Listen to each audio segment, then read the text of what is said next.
inanta waa la kufsaday waana suxun markii la kufsaday suxun baa loo dilay aad iyo aad gudun baana lagu dilay qoorta waa lagaga jaray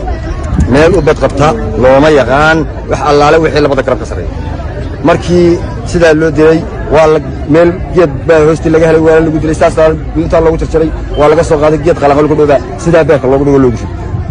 markii loogu riday waxaan helay sidaan u raadinayay raadkeedu u waday arbaana la joogtay sidaan u raadinayay tobanka habeen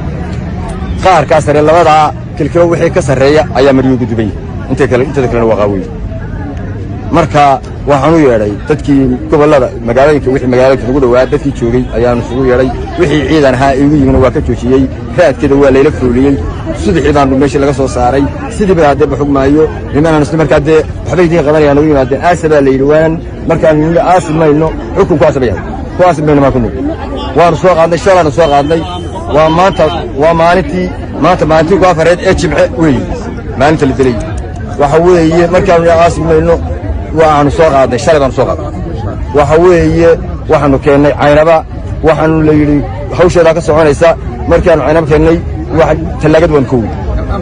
ambalaasna waan koowi gaari iyo xadeedba xugmayo waaraada oo aan annagu leenahay ayaanu kaga soo qaadnay meesha la yidhaahdo gobolka magaalada xangeey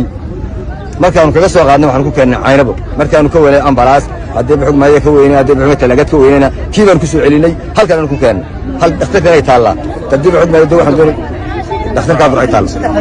xaalay baa la keenay xaalay sagaalkii aynu halka keennay waxaanu doonaynaa haddii xugmayo sharciga islaamka inuu noo mariyo nolol bismillaahi raxmaani raxiim waxaanu isugu soo baxnay aanu halkan kaga hadlaynaa dilka hablaha Soomaaliyeed ee aan kala go'o lahayn ee meel walba jooga ee faqida laga soo tuurayo ee ay ahayd Caaisha ee dalka ay lagu cunay ee ay ahayd Ugbaad ee shalamaha darradiyada hooya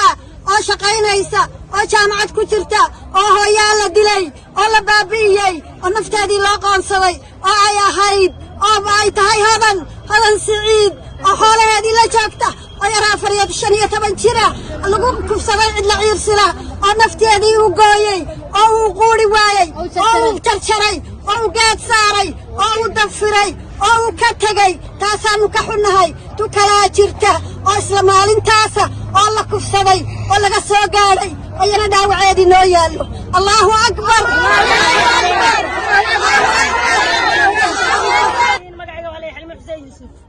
waxaanu halka ka mudaaraadaynaa oo ka hadlaynaa in lagu dilay gobolka Saraar magaalada Gumbure xangayaagteeda inta waa la kufsaday godin baa lala dhacay dhowr iyo 10 godmood baa ku yaala cunaha madaxa meel kasta ragii waxay noqdeen bahalo dumarkii bay cunayaan arintii Soomaaliland bay noo timi mudaharaad baanu ka nahay lagu dilay gobolka Saraar